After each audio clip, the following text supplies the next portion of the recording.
নমস্কার বন্ধুরা, সকলকে স্বাগত জানাই। আজকে গোটা মুগ দিয়ে একটি রেসিপি তৈরি করে দেখাবো, যা আপনারা ভাত, রুটি, লুচি, পরোটা অথবা শুধু শুধুও খেতে পারবেন। তো চলুন দেখে নেওয়া যাক। প্রথমে এখানে গোটা মুগকে 3 ঘন্টা জলের মধ্যে ভিজিয়ে রেখেছিলাম। তারপর বেশ ভালো করে জল দিয়ে ধুয়ে পরিষ্কার করে নিয়েছি। এবার এগুলোকে সেদ্ধ করে নেব। আমি কড়াইতেই সেদ্ধ করে নিচ্ছি। আপনারা কিন্তু প্রেসার কুকারের মধ্যে একটি সিটি দিয়েও সেদ্ধ করে নিতে পারবেন। আমি কিন্তু কড়াইতেই সেদ্ধ করে নিচ্ছি। ডালগুলো কড়াইতে দিয়ে দিলাম।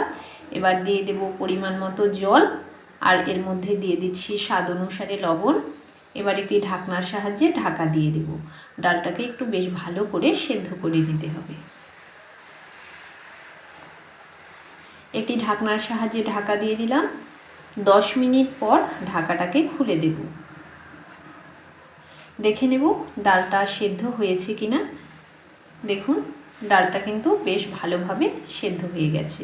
এবার এটাকে তড়কা লাগিয়ে নেব। এবার ডালটাকে নামিয়ে নিয়েছি। কড়াইতে তেল দিয়ে দিয়েছি। তেল গরম হয়ে যাওয়ার পর 1/2 চামচ পরিমাণ গোটা জিরে আর থেতো করে নেওয়া আদা দিয়ে দিলাম। এবার আদা আর গোটা জিরেটাকে একটু ভেজে নেব।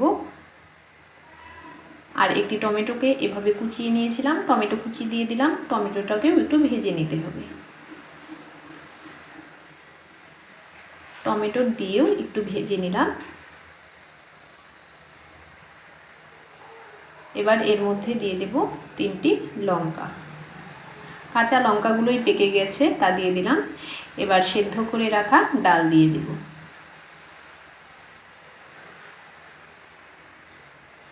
একটু নেড়ে চেড়ে নিলাম। এবার এর মধ্যে দিয়ে দেব 1/2 চামচ পরিমাণ জিরের গুঁড়ো আর 1/2 চামচ পরিমাণ হলুদ গুঁড়ো।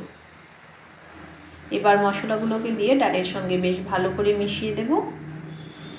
আরও 4 থেকে 5 মিনিট সময় নিয়ে ডালটাকে এভাবে জাল করে নিতে হবে, তাহলেই রেডি হয়ে যাবে। তৈরি করে খেয়ে দেখবেন, খুবই ভালো লাগবে।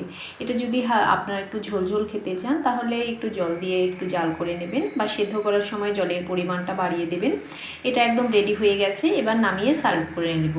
ভাত, রুটি, লুচি, পরোটার সঙ্গে খেতে তো জাস্ট অসাধারণ লাগবে। এমনি কিন্তু মুড়ির সঙ্গেও এটা খাওয়া যাবে, অথবা খালিও খাওয়া যাবে। তবে আজকে এখানেই শেষ করছি। ধন্যবাদ।